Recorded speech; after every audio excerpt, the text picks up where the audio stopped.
Asamorata didinao ireo fahiny toa mitamerina ato an-tsaiko reny ankehitriny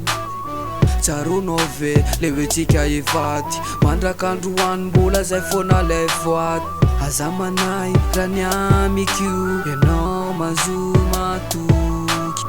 tena madio ilay fitiavana karaha soreny fo tonga ho hitondra azy androany vity tsy misy pentina fa hoanao ihany afafako ny amitsika rovo fa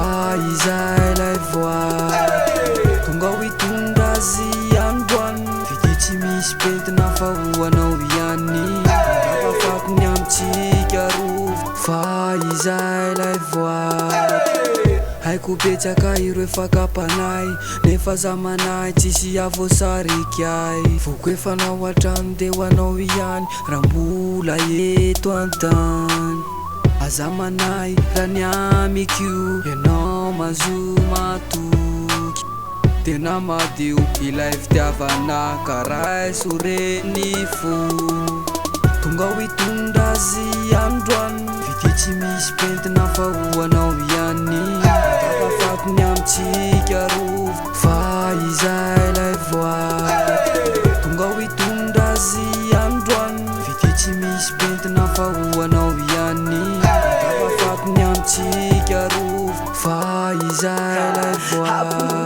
drany etsika ro teny efa voady lambanako ka ny isa raha anaty fady efa nao fa ianao le novitiko satriko tena tiko raha isan'ny fitiavanareo kitana mbola apiko atamanay ianao io fa maraky izay zateko zaraky ny fitiavako ianao ndrana iko mety oleo fa ny foka fatara netsika roatra ny vara votateraka tokoa ny amaindata sy mama